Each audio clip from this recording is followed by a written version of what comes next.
Welcome to Broadway Drumming 101. My guest today is Mike Dobson. How are you today? I'm great, Clayton. Thanks so much for having me. I'm glad you're here. We could talk about your show.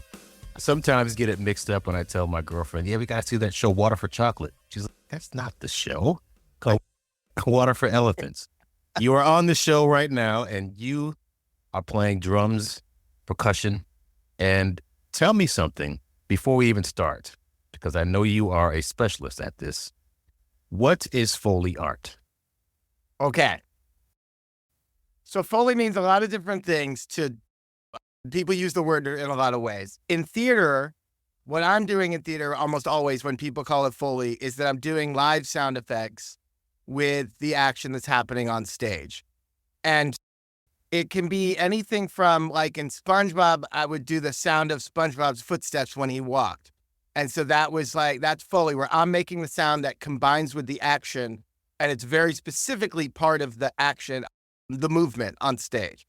And other uses of Foley in theater are the more stereotypical, or the more typical that you see is like radio sound effects, where you might see someone like pouring water, firing a gun, or doing horse hooves with coconuts. And that comes from radio. And they, like, a lot of the time they'll do a radio play live, and they'll have a Foley artist in the corner doing those kind. And I've done a lot of that too. But both things that I'm describing are not technically Foley by definition, because Foley actually is only used in film. It's a film term. And so it was invented by this guy named Jack Foley. And he had the access to one of the first machines that was around to put sound on film. And so they were coming out of the silent movie era.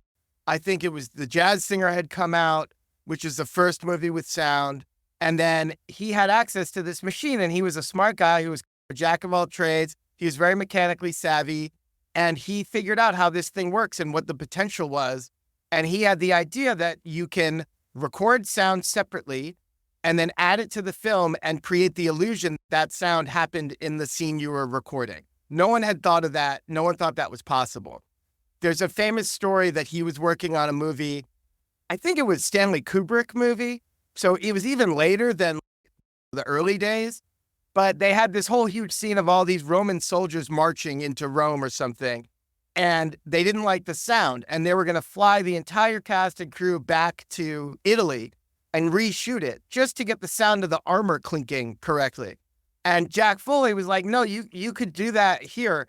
And so he explained it, and he did it like with his keychain. He just recorded it and messed with it in post and made the sound with a set of keys that was perfect for the movie. And so that was like an education. Everyone had to figure out how to use sound in film and what it meant to record it separately and put it in. And that's why you see all these cool things. If you could go deep on YouTube, you can see the sound effects of Star Wars, where they're like hitting a slinky or like messing with a double bass, and they make these blaster sounds or explosions. And like the sound of bones breaking could be like breaking celery. And if you have a microphone and you have the way to edit your sound, you can do so much with sound, and then you add it in and it syncs, and everyone believes that's the sound. So that's what actual Foley is. But then there's radio sound effects, which was like we were talking about, where in a radio studio, they would do these shows where people are reading a play, basically, and then there's sound effects happening, and things you expect, like wind machines or the sound of animals or any of that. And again, that's a specific technique because they had microphones. So there's things that you could do there that you couldn't do live previous to that, because you couldn't assume you could amplify yourself. But before all that, and where my sort of background comes from, is the idea of sound effects in a show, like a vaudeville style. Like when we think of a drum set, a trap set, those traps were the contraption of sound effects. That's where the word comes from that the drummer would use. And every drummer who was playing shows or who was based in a theater that had shows coming through was expected to do sound effects for the show. And so every drummer had a whole big setup with all the bells and whistles of sound effects. And the show would come through, and the comedy would maybe clowns or some type of comedians would come through and say, oh, okay, I'm going to do this and I'm going to do a pratfall here and I'm going to do this. And so these are the hits for you. And the drummer would have to learn the show every time a new show came in and execute all these sounds aside from playing the music. And with the invention of recorded sound and the ability to play recorded sound in a theater, that technique went away. But that's why it's when you go to a drum shop, you're looking at drums and you also see a duck call. It's like, why is a duck call part of a percussion instrument? And it comes from that era of live theater, pre-musicals, but vaudeville and burlesque, and this whole era of live theater being variety shows and the drummer being expected to do all these sound effects. And the only place that it still exists is the circus. And so in traditional circus, the drummer does hits and sound effects. And so that's what happened with me. I started drumming for circuses, and I learned about this technique where the clowns would tell me, oh, I'm going to slap him and make a sound. That specific style is really interesting because you're playing drums and then there'll be comedy happening or something, and they go at their own pace and they're not on the same beat. So you play along with the song, but you're also playing with the comedy. And so when they hit each other, whatever beat it's on, that's when you hit the cowbell or whatever the sound is. And so you're working with two things at once, which I got really fascinated with. And so that's how I became specialized in it. I was really into it. I kept doing more and more shows. And then gradually, as I started working that into theater outside of circus, I was doing proper theater, doing sound effects. We start, like in theater, they like calling it Foley. But I was like, oh no, Foley's film, this isn't Foley. And so it took me a while to warm up to the term. But basically, anything that involves live sound effects in theater can be called Foley. But it's a combination of all of these different traditions. And so it's convoluted. But to answer your question, that's where the word comes from. That's how it's used. And that's the different things that's happening when someone does live Foley. It's a combination of all those things. A few years ago, I was asked by Patrick Carmichael to sub for him for the Big Apple Circus. And that was my first time playing in the Big Apple Circus or playing circus music anyway. And I found it to be fascinating how you had to pay attention to the guy on the pole. He was swinging back and forth, or the dogs that were jumping through the hoops. And you had to hit the crash as you were playing the groove.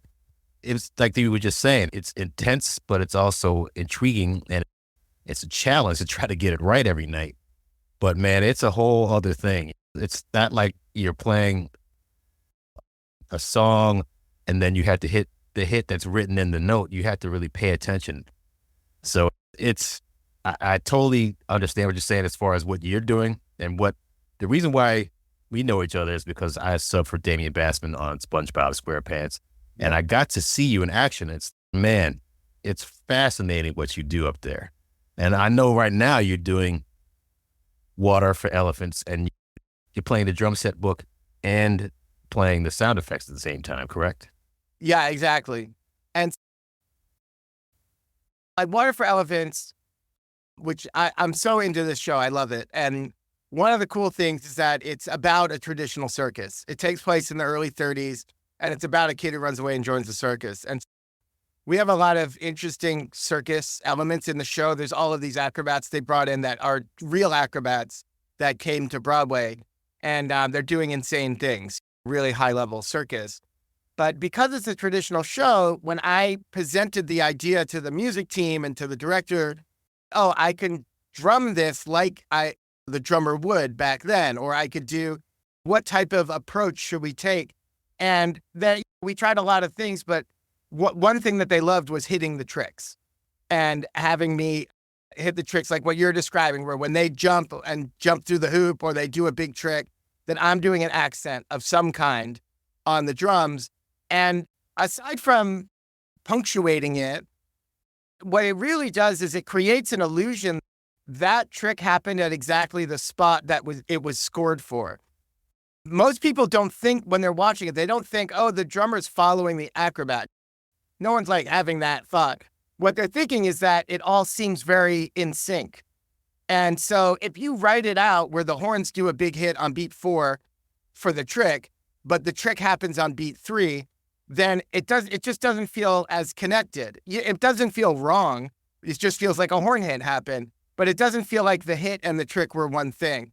And when you have the drummer doing it and it's flexible, where wherever they do it, I'm going to do the hit, it creates this illusion that was always intended. And it just makes it feel more correct and more choreographed and more specific because everything's happening in unison. And so I think the effect for audiences when you do the hits is that it has this unifying factor where it's less a trick that happened randomly, and it's more like a trick that had to happen at that exact moment because of what they're hearing and all that. That's my experience when I see these shows and you hear it. You're a specialist at this. Now, one of the things that I talk about on this podcast is subbing. Do you have a number of people that are Foley artists as well as drummers that are as good as you? They're all awesome, and they all come at it with a great open mind and an open heart about what they're about to jump into. I've had nothing but good experiences with subbing. It's amazing. I was with SpongeBob, it was the first time I had to deal with this, and it was the hardest thing I think you could have to do in Foley. It's the hardest book I've ever had to do. But all of my subs that I've had do these shows are really interested in figuring it out. The technique isn't the hardest thing in the world. Like you went through this where a switch flips in your brain where I describe it as like playing chamber music or you're playing jazz, you're playing time, you're playing a song, but there's other interactive things happening within that song. And so just the same way that if someone is playing a solo and they slip into a cool rhythm and you pick it up and play with them, that's the same kind of use of your brain. You're aware of what's going on outside of just playing time or just playing your part.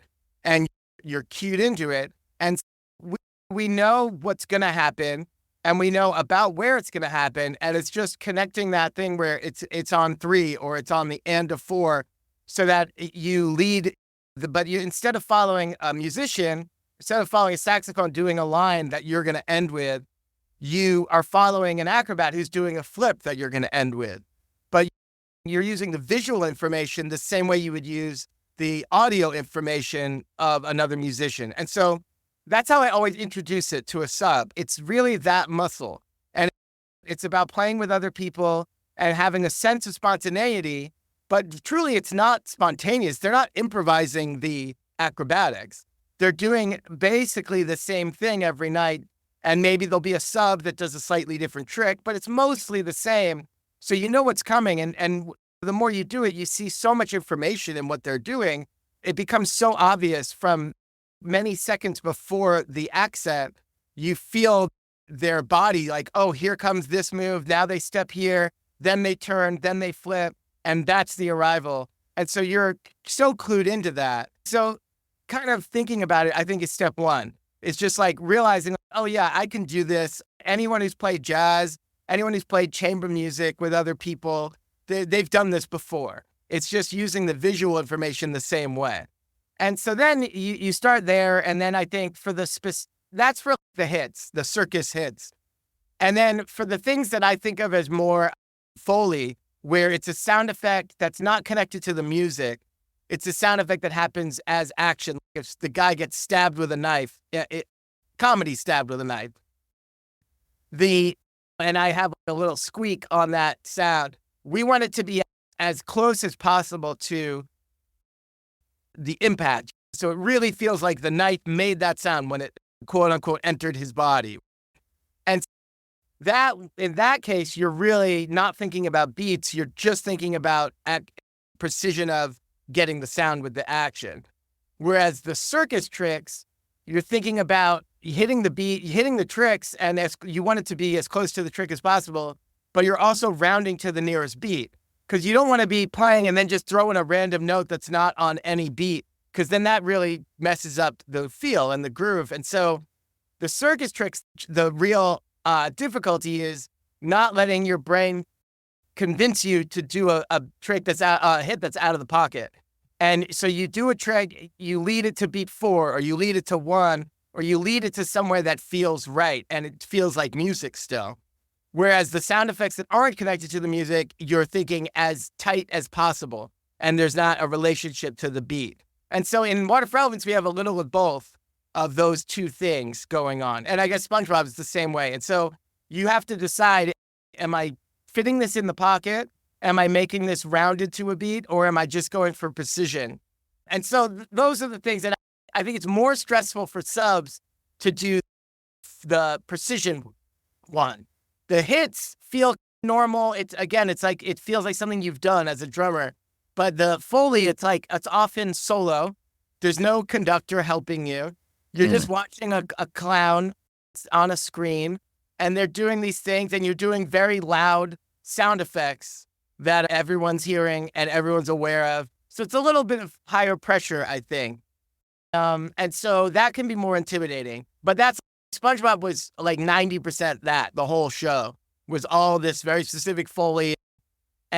But Water for Elephants, there's touches of that. There's moments of that. And so it's very fun. But the subs have had a really good time with it. And they really embraced it. And I've gotten better at notating it, of understanding what needs to be written down for a sub so that they could see. They get a video of the show. They get what I notated. And then they figure out, like, I use a lot of the analog sound effects. In Water for Elephants, I barely use the SPD. But I have like real car horns and squeaky toys and literal whistles and stuff. And so they get a feel for the instruments so that you're comfortable with them and all that kind of thing. But for subbing, I was really nervous about it in the early days. But once I did SpongeBob, and I don't know if you ever played a show where Matt Smallcombe subbed for me at SpongeBob. And he's the guy who does all this crazy new music. He plays with alarmable sound and he's learning crazy stuff every week. And I was like, approach it like it's a new music piece. But then when you're playing with the actors, he learned it so well and he did such a good job. And I was like, oh yeah, if they're a good musician and they get the concept, then it's just about, are they willing to put in the time to learn it, which is like any subbing scenario. And we always assume if you're willing to say yes to sub, then they're willing to put in the time. I've had great experiences, but yeah, it was stressful. There's also a thing in shows where there's a desire from the music team, from people who have been around.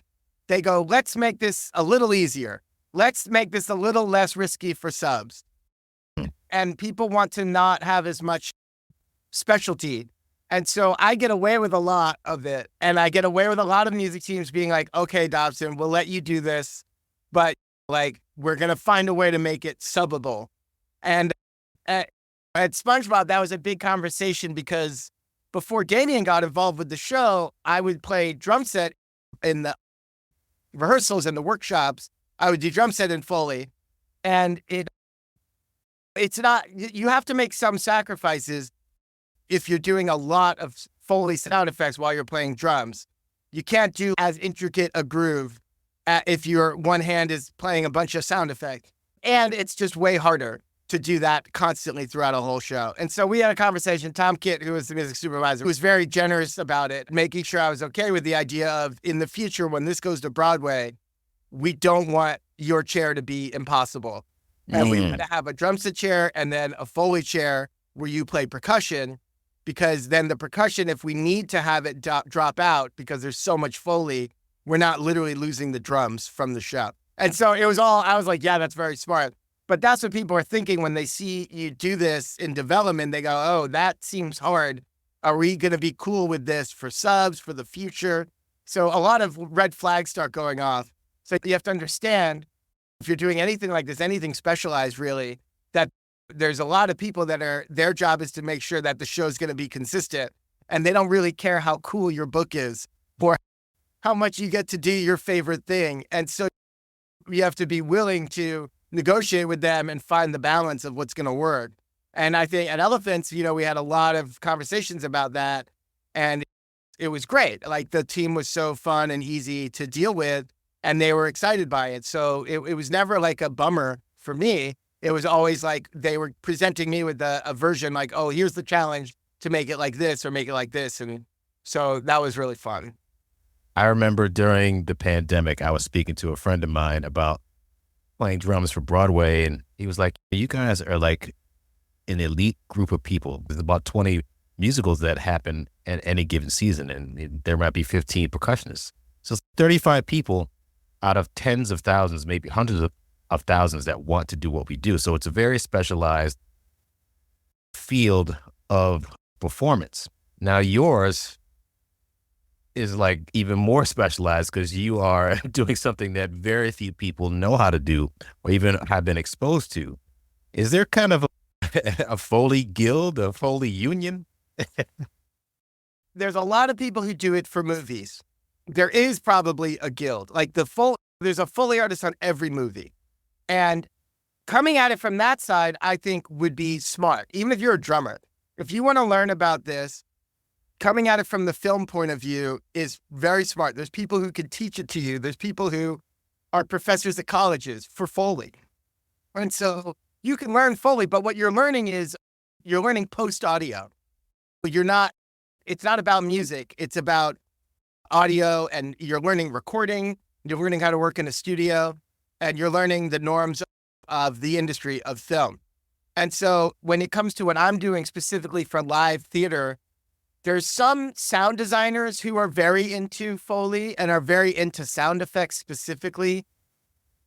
But I would say, in my experience, I've been doing this in New York now for almost 20 years.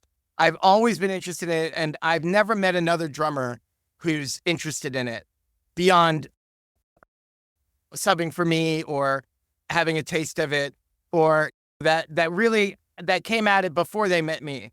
That was like, oh, I also am very interested in old-timey show drumming, and I'm also interested in comedy sound effects, and I'm also interested in this, and I play the drums. And so I do think it's super rare that people have this interest. And so it's just where I landed, but now I think more people are getting exposed to it, either from me or from like that guy, Josh Harmon, who does those amazing Instagram videos of the comedy drumming. I don't know if you've seen them, but he's doing very similar to what I'm doing, but he's doing it as Instagram content. And he has millions and millions of followers, and he'll have a cartoon and he'll play percussive sound effects along with the cartoon or other video, but it's essentially live Foley with percussion. And so I think there's more and more interest than there was 20 years ago for this thing. Even just the amount of shows, just a few shows that I've done where I'm doing it, they go, oh, that's a thing. So then they know about it. I think that there's not a clear path. Like my path was so weird to get to be interested in this. But I think that the way to do it is to just start. I got lucky because I was doing circuses and I had live shows to try it out, to learn how to do it. And I was doing touring shows where I got to do the same clown bits every day. Working on the comedy of it all is such a huge part of it, because choosing the sounds and choosing how the sounds interact, you're also part of the joke. You're part of the comedy. And people who do comedy are very sensitive about whether or not it's working and whether or not it's funny. In the early days, I was much more likely to get sounds vetoed and get ideas vetoed by the comedian or the clown, because I wasn't necessarily thinking about the big picture joke. I was just thinking about a funny sound, or I was thinking about a sound I really liked. Oh, you have to be part of the comedy. You have to be in on the joke and be part of why is this going to get a laugh? And so that part of it was, there was a lot of training for me over the years. I moved to New York and started hanging out with all these clowns and physical comedian actors. And I was doing all these shows that were physical comedy shows where it was mostly nonverbal, physical action, and I'm in the corner playing drums. There's music, and then also tons and tons of sound effects. And that was all, again, training for me and development for me to get to being comfortable with it. And by the time I got called for SpongeBob, I had done so many shows. I was very confident going in that room and starting work with all these amazing people who do Broadway. And I think that if I hadn't done years in leading up to that, it would have been really hard for me to keep up with that room and to bring anything to the table at all. And not everyone has access to a circus or a bunch of clowns that need a drummer. So what I would recommend, though, is if you're interested in this and you want to start, you could do silent movies, which everyone has access to. And I've done a lot of that. Accompanying silent movies is another thing that is exactly what was going on when the silent movies were happening. The vaudeville era ended when the movie era started, and the same vaudeville drummers that played in the theater, the silent movies would come in, and the same orchestra would play the music for that movie, and the drummer would do the sound effects. So someone like Buster Keaton, he was a live comic in vaudeville. The same drummer could have accompanied him live, and then a decade later been accompanying him on film. So his repertoire, what he was doing, was normal for the drummers to see. His brand of slapstick and all of those guys came from vaudeville. So when you're watching those movies, if you think of it like the experience when it happened, there was a live orchestra and a drummer doing sound effects was the most normal way that you would see those movies. And it was all using those same traps and using our sound palette of cowbells and woodblocks and horns and squeaks and things like that that are not, they're abstract when you think about it. It's not the real sound of someone getting hit in the head, a cowbell. A cowbell is a sound that's not that at all, but it's normalized. That's the sound. And that comes from drummers doing it in vaudeville, and then they would do it in silent movies. And then especially in cartoons, the cartoon drummers or the cartoon sound effect people were those same vaudeville drummers. So they were using all the same instruments in the early cartoons, and that just became normalized even to this day, where you see a cartoon like SpongeBob and you'll hear an awooga horn or a cowbell, and it all feels very normal to us because it's been 100 years of hearing those sounds. But that's where it comes from. And so silent movies is a great entry point. And if you're trying to get into drumming and you're in school and you're like, I want to drum for Broadway and I'm interested in doing some of this, find a short film. There's a million Buster Keaton, Harold Lloyd, Charlie Chaplin short films that are like 10 to 15 minutes, and do it on your recital. You could get a pianist. You could just do piano and drums and do as much as you can. Find a million sound effects, a million places. Do some that are really big, some that are subtle. Just flex that muscle a bit of accompanying an actor. And you'll learn so much. You immediately, as soon as you start doing it, you'll learn a million things about it. And it's a great entry point to start and see how it feels. And then you could start trying to find some live people to work with. And for me, that was what I was doing. More than playing drums, I was really participating in the New York variety scene, doing live shows with variety shows and kind of throwback vaudeville shows and things like that. I wasn't playing Broadway back then. I was playing those kind of shows, and it's a whole different thing, but it's very centered around the comedy of it. The short answer is the silent movies is a great entry point.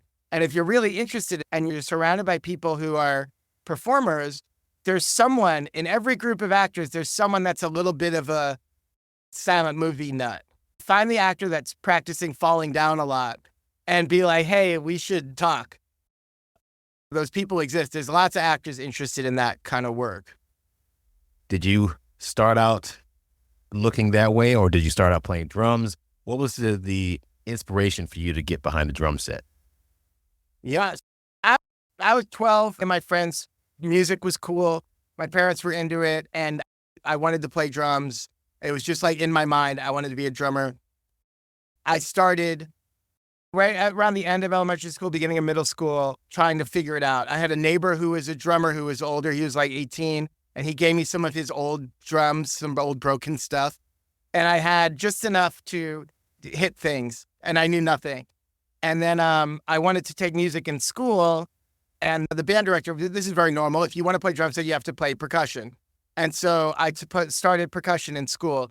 And then I got connected with a great teacher, this guy named Brian Slauson, who's in Central Florida. And he's from New York. He was very good. And I was very lucky that he happened to be in my little town in Florida because he was a very serious musician and he had so much to offer. And so I learned classical percussion and drum set growing up all through middle school and high school. And I'd play in all the bands in the jazz band. It was a very normal music education. I'd play in youth orchestra. I'd play in honors orchestras. Our jazz band happened to be very good at my high school. So we would do extra concerts and competitions and things like that. I got a lot of opportunity to play, tons of ensembles through my school and through after school stuff. And when I was in high school, I was like, the only end game is the New York Philharmonic. That's all that matters. That's where my mind was. It's either that or failure. I always loved classical music, but it never made sense why I felt that way. It was just like part of me thought that's equaled success or something. But I went to school and I was very lucky to have great teachers in college. And I think I was at the Hartt School in Connecticut.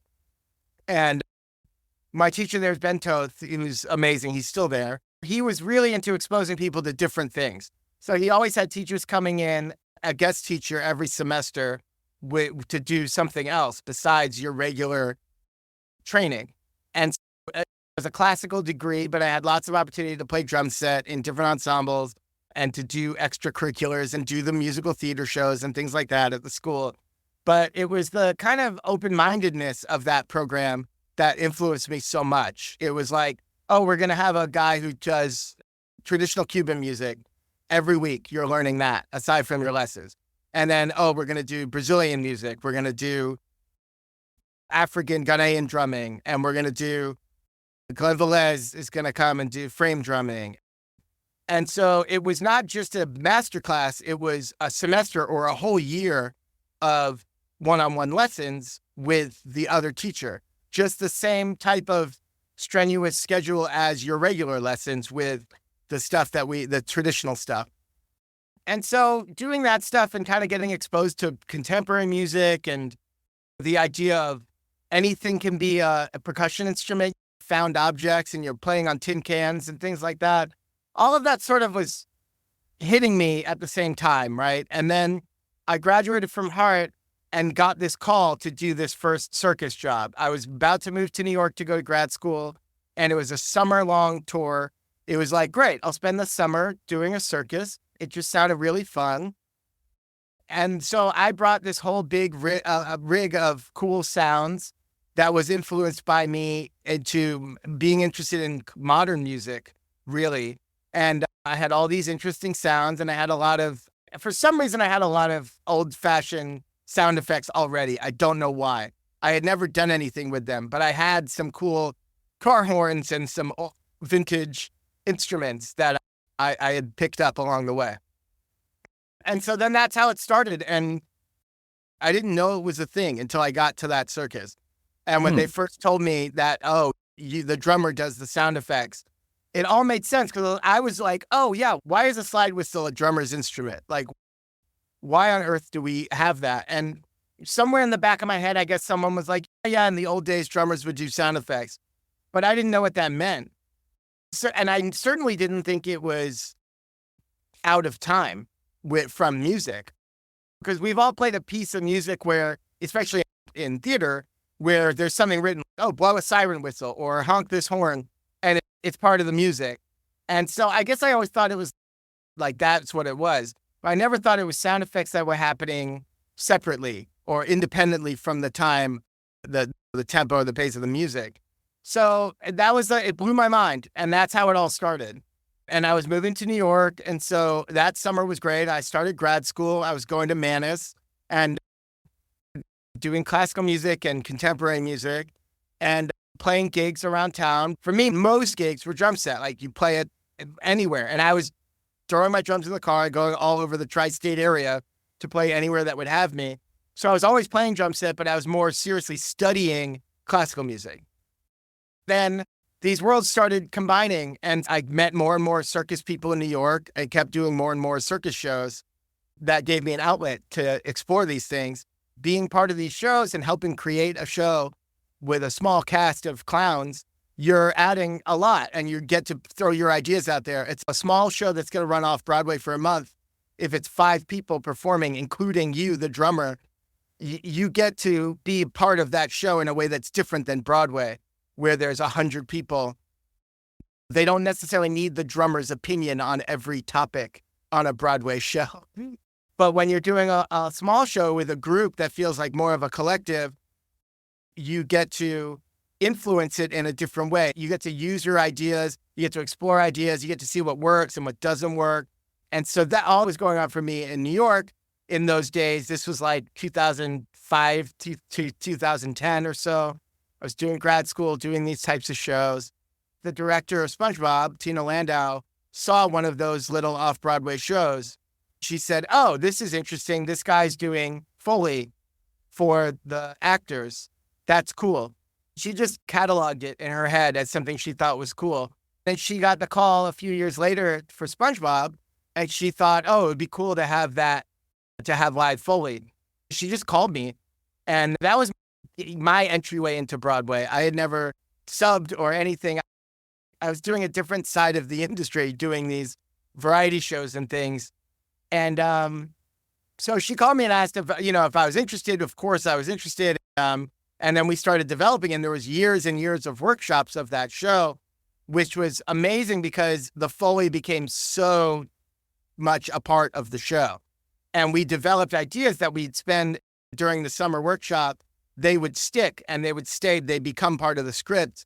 And then as the show became more and more real, and we added song, like we didn't even have a music team the first couple workshops. It was just exploring these ideas. And so it all just became part of the show. And the Foley, because we got to explore it so much in the workshops, we had so many ideas that we liked that became part of the show. And so that's how all of that happened with the sound effects and the Foley and everything. It was happenstance. It was a random call from a circus. But because I loved it, I just kept finding those people wherever I went. I would find more and more circus people and more people doing physical comedy. You never know where your next gig is going to come from.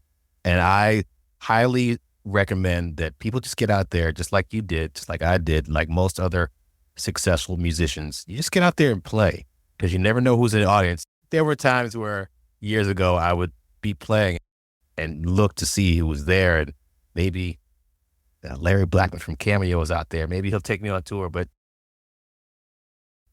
that stuff doesn't necessarily happen. But John Blackwell, who was playing with Patti LaBelle, Larry Blackman saw him playing with Patti LaBelle and scooped him up and said, no, you come out with me with Cameo. So sometimes that does happen.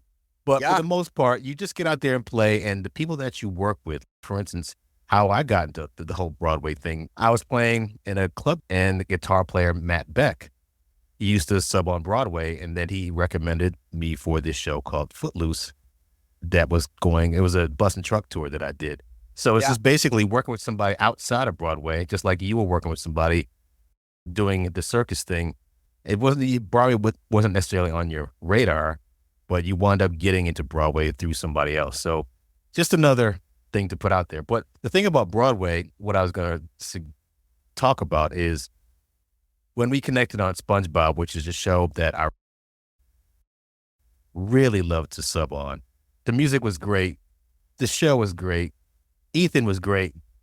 And you following each footstep of his, it was really fun to watch. Did you ever make mistakes with any kind of things he did? And I think he tried to trip you up sometimes, didn't he?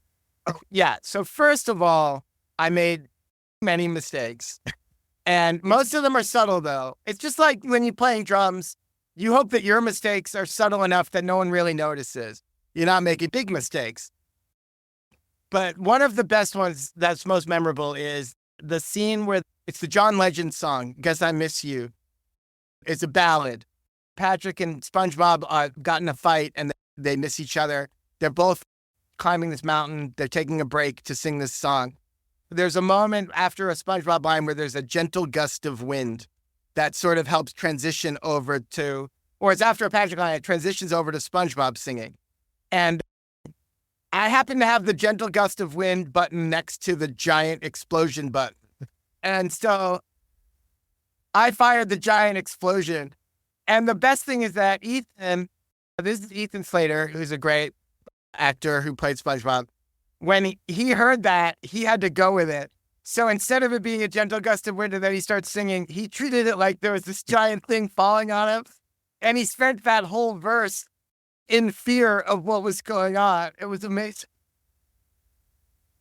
That is funny. And that was the most memorable. The cast would make fun of you. Intermission, they go, oh, good one, Dobson. You try to be as accurate as possible. but there's always going to be something.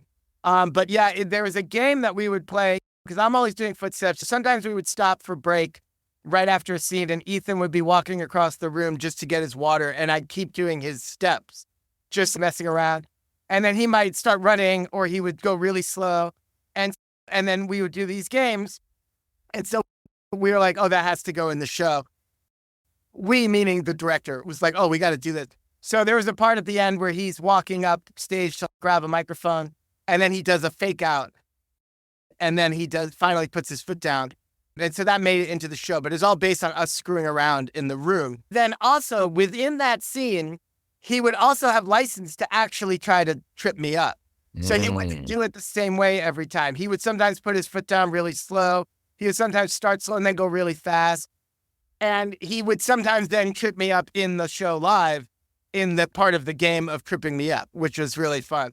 But there was some interview he did where he was talking about this, and he spent the whole interview talking about how he likes to trip me up, which was hilarious. But I can't remember what it was for.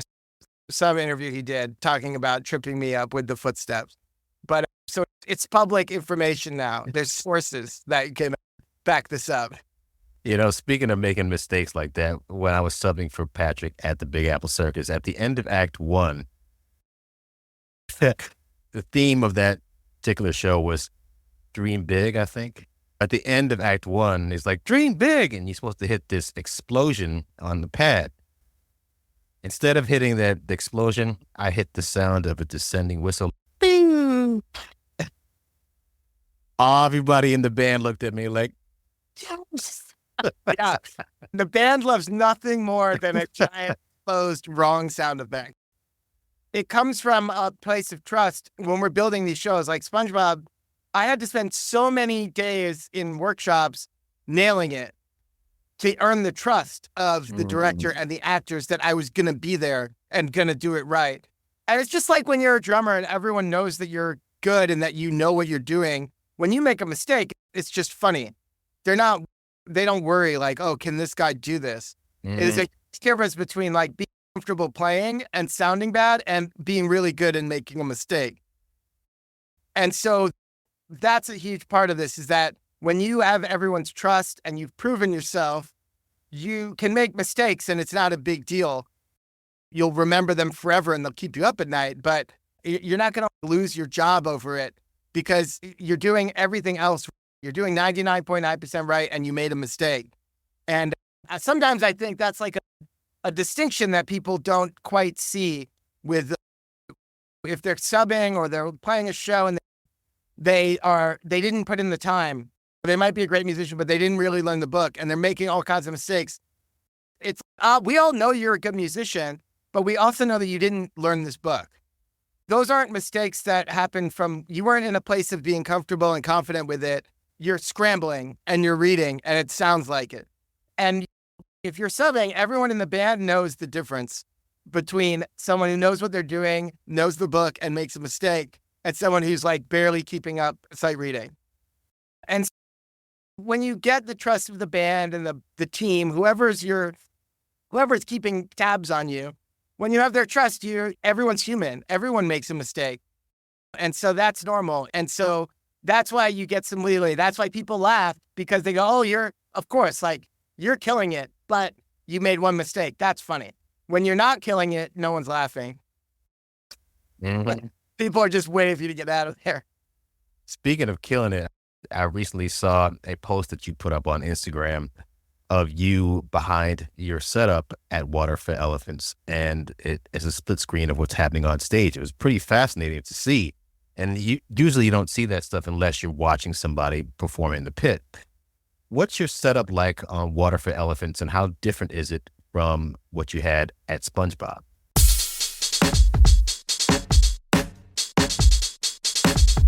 To continue producing the high-quality podcast you're listening to, publishing engaging newsletter content, and posting YouTube videos, we would appreciate any financial contributions you can make.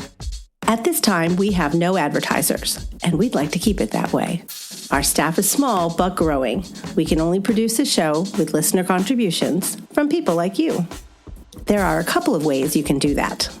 You can sign up to be a monthly or annual subscriber at BroadwayDrumming101.com. You can also contribute any amount you wish through PayPal at paypal.me/BroadwayDrumming101 or through Venmo at BroadwayDrumming101. Or help keep us caffeinated by buying us a cup of coffee or a week's worth at buymeacoffee.com/BD101. That's buymeacoffee.com/BD101. We appreciate any support you can give. Don't forget to subscribe to the Broadway Drumming 101 YouTube page. You'll find more content that isn't featured on the podcast or on the Broadway Drumming 101 Instagram page. Make sure when you subscribe to the YouTube page, you click on the button to be notified when a new video is published. So the biggest difference is just like big picture. Water for Elements is mostly it's a drum set book. And I'm playing drum set throughout the show. It's a normal drum set book. And whereas SpongeBob was mostly a Foley book, it was mostly built around sound effects with some percussion, but not drum set. And I had the instruments of a drum set specifically for sound effect purposes. Like I had a snare drum to do snare drum rolls for a trick, but I wasn't playing backbeat ever on that snare drum. Whereas, so Elephants is a drum set book with a lot of sound effects. There are some very cool things about the Elephants setup, and then I'll describe the SpongeBob setup too, but the Elephant setup has a lot of found object sounds, dinky, metallic, ricky-ticky stuff. The orchestrators and the music team, they love, and the composers, they love the kind of kitchen sink percussion sound. So I have a lot of little swing patterns, old-timey swing patterns on the rims with a little cowbell here and there, if you picture that kind of groove. But then I brought in a cast iron skillet, and everyone was like, yes, more of that. And homemade ribbon crashers and mini hi-hats that have broken, weird sounds and stuff like that. Like I made a setup that's a lot of those things that are all right in front of me. And so there's rack tom and a floor tom, and a snare and a kick and a hi-hat and all the normal cymbals, but also there's all these kind of sounds that get used a lot. And aside from that, then there's the comedy sounds that only get used for comedy purposes, but things like car horns, like I have a taxi horn and a klaxon horn's the awooga horn, and then some squeaks. Wait, awooga meaning that sound that it makes? Yeah, like the awooga. Yeah. That's called a klaxon horn. That's how it's made. So I'm like, why not use a real one instead of using a sample? So I have one of those there. And then I have this cool thing that I made. We were talking about the stereotypical sound of the wind chimes being like the magical ooh moment. They didn't want it to have that exact sound of a mark tree because it hit them as too stereotypical.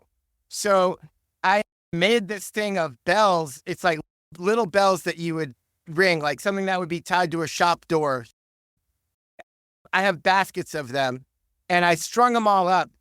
And some elephant bells, too, which are the round ones that have a claw at the bottom. Those are the kind you'd actually put on an elephant. So I was like, oh, this is very appropriate for the show. So I strung up like 20 or 30 bells on a thing, and I shake it. And it's almost wind chimey. It's tinkly. It has that magical moment that they needed, what you get out of a mark tree typically, but it's not a mark tree. And so it sounds very cool, and it's unique for the show, but it's a really nice sound. It gets used a lot for emotional moments. It represents the animals and things. And that's a cool sound. And then another cool thing, or I think is cool, is I have a set of crash cymbals, like a 17-inch orchestral crash cymbals on a lowboy pedal. So it's under the hi-hat, next to the hi-hat, as a second hi-hat pedal. So my hi-hat and kick drum, and then this hi-hat, and then there's another pedal on the other side of the bass drum that connects to the SPD, and that is playing a bass drum sound that's like a big old calfskin head that I sampled, so that when I go to these circus marches and the old-timey sound, I shift my feet out, and it's all of a sudden it's a real march. It's real cymbals crashing, and it's this huge bass drum, and it's a totally different world all of a sudden. And I think it really is effective because the snare drum is playing, and then you hear, and so it's really like the percussion would be in an old marching band, which is what the circus band would have been. So it really captures that sound, and it really works. The cymbals, like I might be doing permanent damage to my knees, spreading my legs out. It's all part of the gig, but they sound great. It's really easy to make that sound. You could do it with a regular hi-hat stand, but I just didn't have the room. It had to be low. Crashing cymbals with your foot it's easy to get a good sound. You just put a regular pair of crash cymbals on a hi-hat. So that's cool. That's part of the sound. And I think that describes the whole kit. So tell me something about your setup, and for people that may or may not know, combining a drum set and percussion book, even playing drum set, you're playing drum set, trap kit, as you so eloquently described, but you also may play percussion. And if I ever do a show again, I'm going to play drum set, percussion, African drums, Latin drums, and have electronics. Absolutely. Even though it might be for Soul Train, if I get this, and I'm sure there was no African drums in any Soul Train song. Maybe there was. Maybe I have to figure that out. Song. The reason why I say all of this is because you get a double for certain instruments, depending on the category of instrument. Now, you have so many different types of instruments. Are you able to get all of that from the percussion instruments you have, like the elephant bells and the wind chimes, and of course you have the SPD, the electronic pad? Where does are you thinking creatively like that in order to get obviously the doubles, but also to get when I guess the question is, how much of that do you have on your drum set right now? So I have basically the categories for my setup at Elephants. There's regular drum set is the primary instrument, right? And then I have mallets. I didn't even say I have a Glock also to my left. I play a bunch of Glock in the show. So I have mallets. I have the SPD pad, and then I have percussion, which covers everything else is percussion.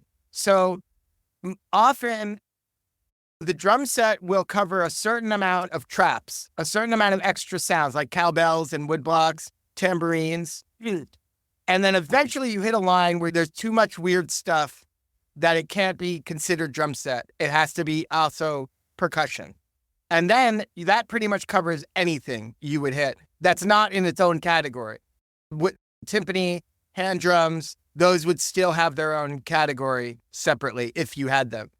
But I would just say for doubling, I'm not that savvy about thinking about doubles in terms of knowing if I introduce this instrument, it's going to be an extra double. And, I have this power of providing sound effects. So I could say, would be a great sound effect is a timpani. And then I get the timpani doubled.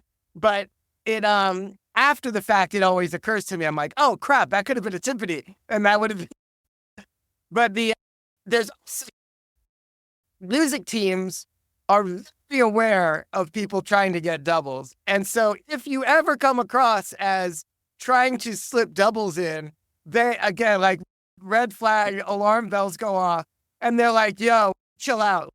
And I think that for my relationship with shows, when I get to do these sound effects, when I get I get to be involved. I have communication with the director and the music team about what's working and what they need. It's a very fun feeling to be part of that conversation, just to be in the room and not just sitting in the corner all the time, feeling like not involved. And I don't ever feel that way, but you can imagine if you're just playing drums, you sometimes are like, I'm an accompanist, no one cares what I think, or whatever. You could go to a dark place. I'm always in the opposite lane. I'm always there, and I feel very connected. I feel like the director is giving me a lot of opportunities to be part of this show. And so the doubling is just one example of a way that you can ruin that trust. if you start slipping stuff in. Of course, you want to get your doubles. You want to have a great high-paying book. But it's just one more example of something that they're all thinking very high-mindedly. They're all trying to make the coolest possible thing ever. And they only want to be communicating with people who are thinking that way. They don't want to be thinking about someone who's thinking about their bottom line. And you're allowed to think about your bottom line. You just don't want to bring that energy into the room. You want to keep that conversation totally separate. And you don't want it to infiltrate the fun, creative stuff. Because when you have those moments, even if it's nothing to do with sound effects, if you're just playing drums and you have those moments where they go, this isn't working. Hey, drummer, what can you do? Can you help us with this moment? It's a scene transition. We don't have music. Can you play something? Those moments are one of the funnest parts of doing these jobs. You're making the show, you're contributing ideas, and having the attitude that is appropriate for that collaboration is super important. There's a million ways to ruin that collaboration. One of them is to be like too precious. If you present an idea for a song that you think is the best idea ever, and they go, oh, cool, and you do it for a day, and then the next day they go, yeah, that doesn't work. Let's do something else.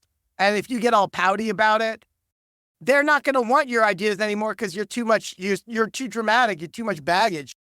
They want you to just be like, yeah, here's an idea. Here's another idea. What about this idea? That's how they're all working. They're all just throwing ideas. They're all killing their best ideas every day.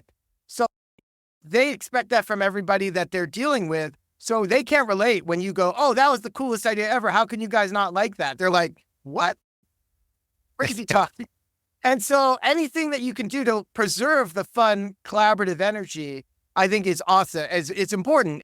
For me, that's like the most fun part. And so it's really easy, I think, for drummers who maybe their expectation is wrong and they go into a room for a musical theater project for the first time and they don't know what to expect. They don't know what they're going to bring to the table, but they get disappointed by what's being told to them, what they're told to do versus what they create. And they're not finding their way into the collaborative conversation. It can be really disheartening. And it takes a lot of effort and a lot of different skills to find your way into that conversation in a positive way. It's very easy to be annoying as the drummer. It's very easy to have too many ideas. There's a million cooks in the kitchen. There's a composer. There's a music supervisor. There's a director. There's an MD. All of them have opinions. They don't need any more opinions. Like, they're covered. They just are going to find the one they like the best. And they're going to always come up with something. You don't have to worry about them. But if you're there and you're trying to always give an extra idea, that could get annoying really quickly. And so all of these ways that, you have to get their trust that you're cool, that you can participate in the conversation without being weird, without getting offended or pouty. And you have to know when to just shut up and be like, oh, they don't need my opinion on this.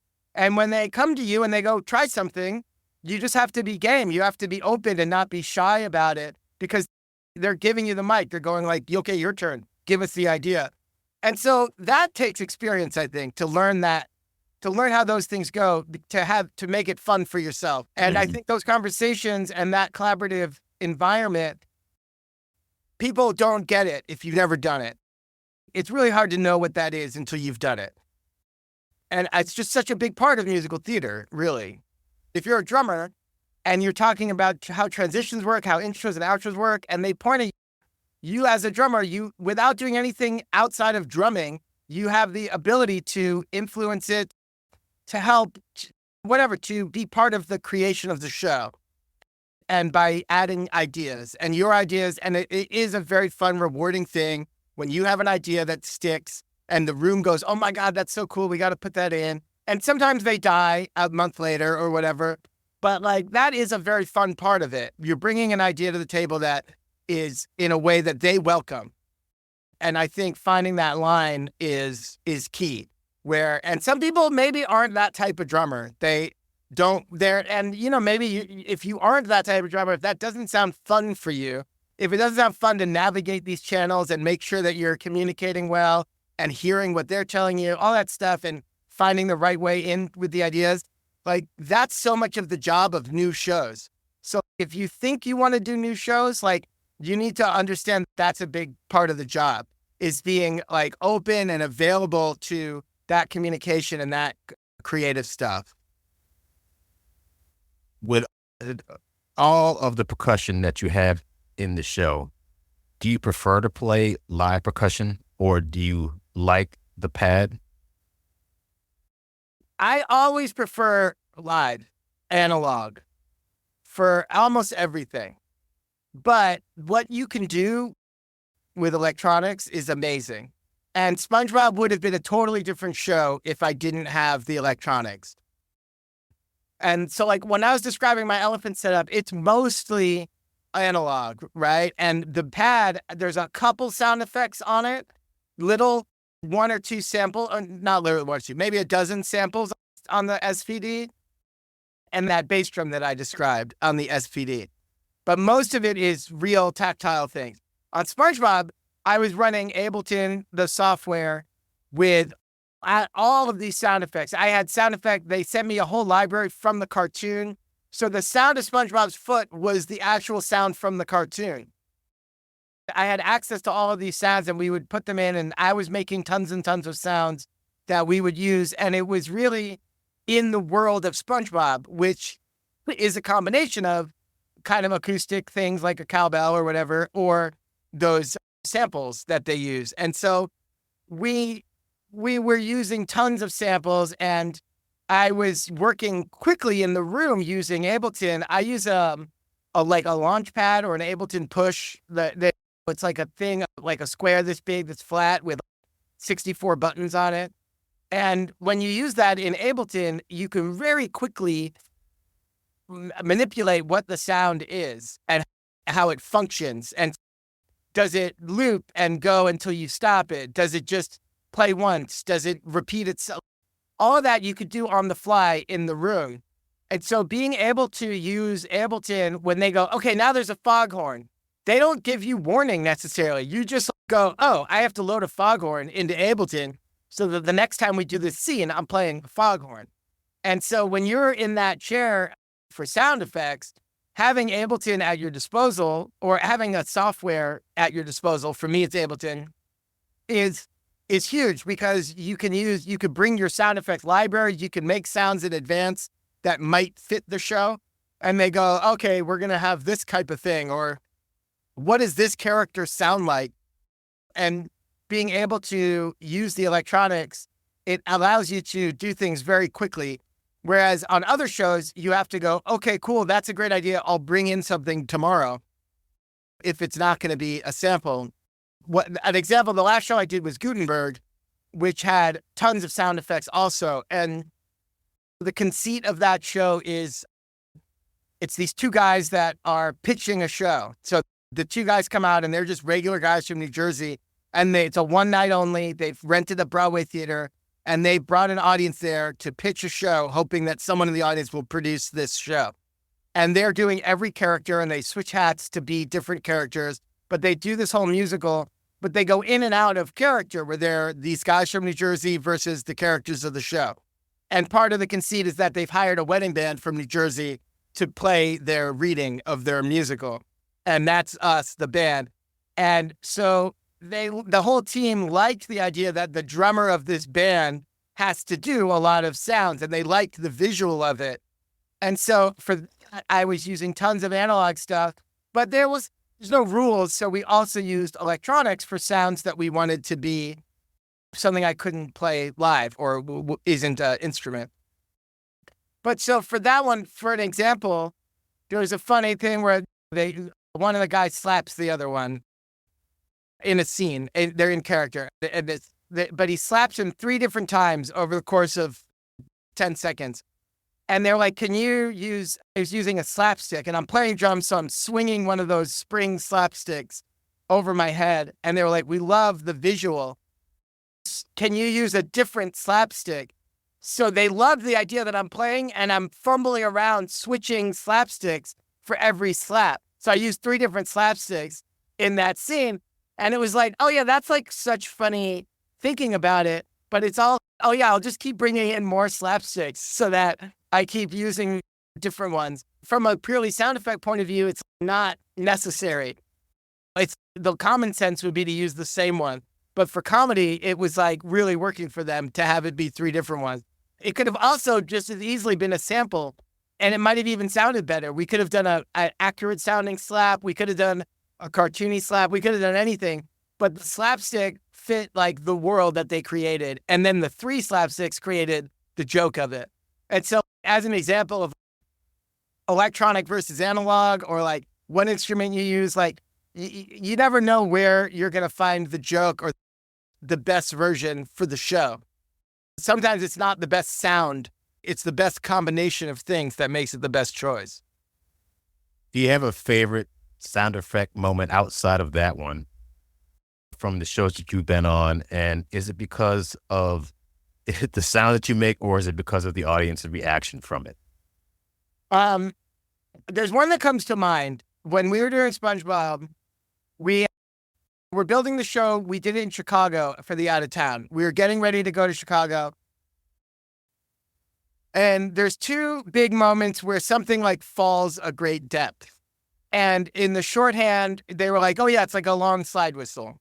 So at the end of the show, he has to throw a contraption into a volcano to save the world. It's like a Lord of the Rings, throwing the ring in the volcano. And for that, we had like a minute-long slide whistle where everything stops and it's just slide whistle. But there was another moment earlier in the show that was written the same way, where Squidward is putting on a benefit concert and he has this rider, the band's rider that's playing the benefit concert. And it's like it's a paper towel roll, and he would drop it and it would go on forever. It's that long.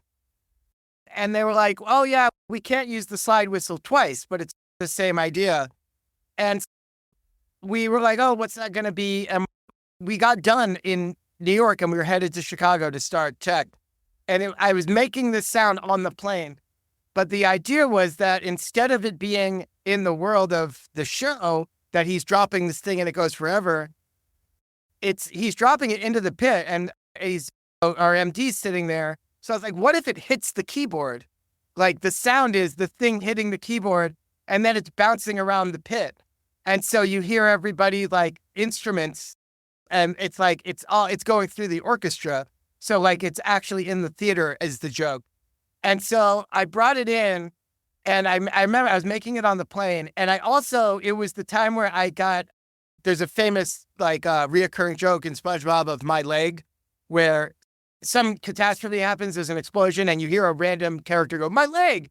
And it's in many SpongeBob episodes. And we knew we had to get it in the show somewhere. And we also hadn't figured out where to put that. So I was like, oh, we'll have that happen. So you hear like the crunch of the piano, then you hear a tuba go, and you hear like a cymbal crash, and you hear someone go, my leg. And no one had heard it.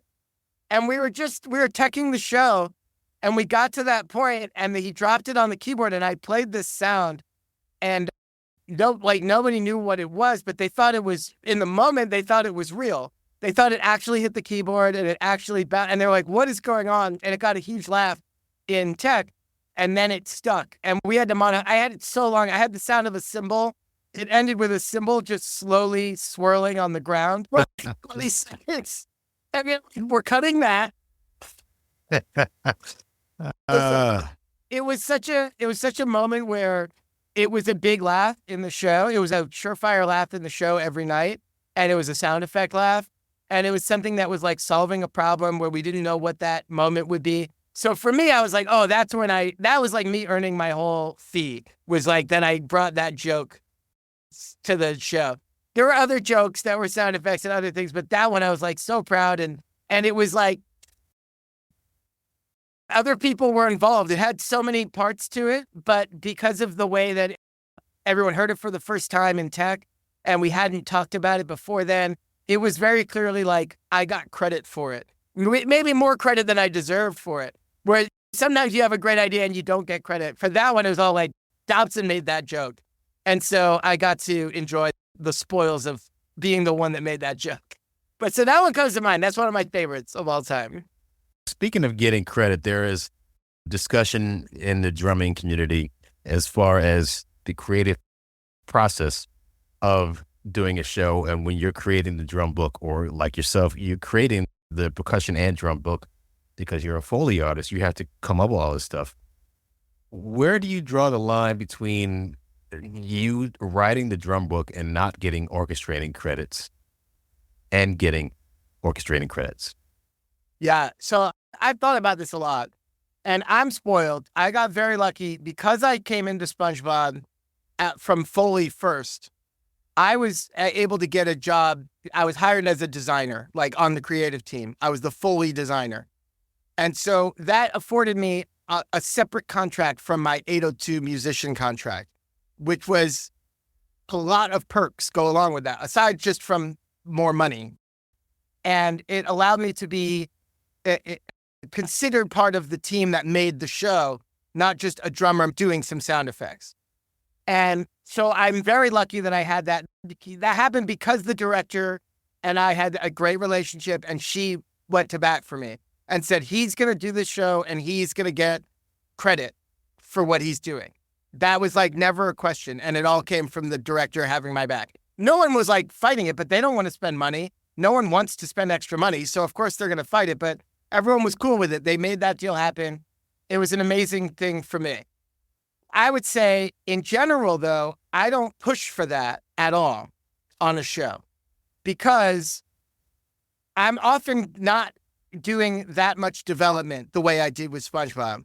With SpongeBob, I was creating that show and creating it from the beginning and adding all of these ideas to it. And it felt like it felt inevitable because of all of those things coming together. When I'm doing a normal show, when you come in as the drummer and then they go, oh, you could do sound effects. Let's add some sound effects. Yeah, I'm creating ideas. I'm doing the exact same thing I did at SpongeBob, where I'm bringing ideas, I'm bringing sound effects, I'm trying to help the jokes. It's all the same role. But for me, there's different tiers of what you can get out of that. And basically, is it worth the fight? Is it worth the conversation or not? And that's basically where I come from. This is just my philosophy on it. People have different takes. I think it'd be pretty easy these days. If you're a drummer creating a new show and you're bringing a lot to the table, you could say, hey, can I get a credit as the drum arranger? Could I get an arrangement credit? An arrangement credit will be a credit and maybe some money, which is great. But if there's a lot of arrangers on the show, if there's a big music team and there's people already struggling for credit within the music team, you might be adding a little bit of a problem to their life that might not be worth the money. It might not be worth the $1,000 or whatever it is to have that conversation. It might not be worth it. It might end up being worth it. But beyond arranger, if you actually are trying to get on the orchestration credit, that's a huge thing because that would imply residuals. So that would imply if you're getting on the orchestration team, that would imply that your orchestrations are part of this show. That's IP that you create, that you own, that is being leased by the show for the duration of the performance and would be part of the show's, the integrity of the show forever. Mm-hmm. For future productions, for licensing, you would be a part of that show. Trying to have that conversation as the drummer is really hard. And you have to know that's what you're asking for. So when you ask that, there's a lot of people going, whoa, who are you? You think you're creating this musical? And so maybe you do. Maybe you're like, hey, I'm doing a 10th of the orchestration. There's 10 people in the band and I wrote every note I play. I should have a 10th of the orchestration credit. It's reasonable from the point of view of what you're doing, but for the way that these shows get made and the way that budgets go and the way that contracts go, by the time you're rehearsing in the room, all of that is so far done before you're ever a part of it. It's a very weird conversation for the GMs, for the orchestrators to be having at that moment. So you have to know you're coming at it from a place that they think is weird. So if you're bringing it up, if you're saying, hey, I should be part of this, first of all, what the GMs are going to say is the orchestration budget is X and it's all already in his contract or her contract for the orchestrator. So you're asking them to give you some of their money. That's like the first thing they're going to say, because then it pits you against the orchestrator instead of you against the producers. Mm-hmm. So then you're in a very tricky situation to try to ask the orchestrator for some of their fee. Mm-hmm. And they'll go, okay, their reaction probably would be like, okay, just stop writing drum parts. I'll write your drum parts. Whatever you think you're doing, just stop doing that. I'll give you drum parts. And then you have an uncomfortable relationship with your orchestrator from the beginning. And so, for example, that's like a way it could go south. My philosophy on it is that when I'm working with people in a new way, I want to show up and over deliver. I want to show up and give them everything they ever dreamed of and more, and not ask for anything in return. The gig is great. We're doing Broadway shows. It's a great gig. I'm not really writing the music. I'm adding some sounds here and there. I'm adding ideas. I'm contributing. That's my job as a drummer, is to contribute creative ideas and to bring a lot to the table, to give them a million ideas and they can cut half of them or whatever. When I have these relationships in the future, when I've worked with them and shown them what I can do, my hope is that when they have a show where they need that element from the beginning, they'll think of me, and then it's an opportunity to have it be in the conversation from the beginning. But before the drummer is in the room, they're talking to me about adding a design element or being part of the orchestration team or something like that. And that is something normal that happens, that you develop relationships and then you become part of the team in the future. And so for myself personally, that's how I approach it. I'm not trying to show up as the drummer and then change that deal as we go and get closer to Broadway. What I'm trying to do is show up as the drummer and do an awesome job and be giving a lot, over delivering. And then in the future, have those same people go, when they have their next show, they go, you know what, we're going to need a lot of sound effects in this. Why don't we bring Dobson into the team? And then you're starting from the beginning of a show, which is way before rehearsal in the room time. So anyway, that's just me. There's people who would say I'm maybe foolish or I'm leaving money on the table or it's not fair to drummers to have that mentality. And I totally get that. There is a world where drummers may be asked to do too much and they should get compensated for it. But the truth is that everybody working on a Broadway show has a feeling of being underappreciated, overexploited, doing too much work, not getting enough credit. Everyone has a relationship with these ideas, not just the drummer. It's normal for an orchestrator to say, oh, hey, I wrote those lyrics in that song because I had the idea. They're not crediting me as a lyricist. Or the book writer would say, I wrote those lyrics. Like the director, like everybody's contributing ideas, and sometimes those ideas are not formally credited. And so if you're doing something that's way out of your lane and you're really writing the music or you're really doing more than what a drum chair does, yeah, you should be fighting for compensation for that. But I think that most of the time people are fighting for compensation for something that is just the job. And drummers have gotten parts that are slashes since the beginning of drum set. And we turn those slashes into a part. And that's what they want us to do. And I accept that I could be wrong. History might prove me wrong, that we need to fight more for this and that it's the right thing to do. But for me, in this moment in time, I see it as an opportunity to, every time you work with a new team, it's an opportunity to prove yourself, prove that you could add a lot, and that also that you're not creating fights with them. And that you understand, I was hired at this role, and all of our jobs have been predetermined since before we got in the room.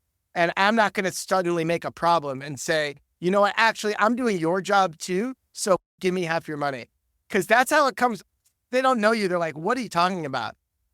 So anyways, again, that's just my take. But I know that could be seen as controversial or old-fashioned, but that's where I am on that. The way you explain it, looking at it from that perspective, it makes a lot of sense that way. Just it's part of our job. The whole slashes thing, it's true. You either get a piano vocal or you get a bunch of pages with measure 1 and slashes until measure like 247. Right. You got to be creative and come up with your own part. Unless they give you an idea of what it is, and it's whatever the first measure is, or do that, and then they give you the pre-chorus and the chorus and different feel. It makes sense. Where can people find you on the interwebs, on the internet, social media, MySpace, Snapchat? I keep my MySpace up to date at all times. I'm on Instagram is the one that I use for real. And I'll put what I'm doing on Instagram, and it's Dobson321 is my handle. So you search Mike Dobson, you'll probably find me. That's the one that I use the most. I have a website that has It has some like videos and things from shows that if you're interested, you can find that on my Instagram. But mostly, yeah, Instagram is the best way. And that I use the DMing on Instagram. I'm on Facebook, but I don't ever use it. So it's not a great way to get a hold of me. And hurry up and go check out Water for Elephants on Broadway at the Imperial Theater, which is a great theater. Mike, it was great reconnecting with you, and I'm sure we'll see each other on the Broadway campus soon. Great, man. Thanks so much. All right, man. Talk to you soon. Take care, man.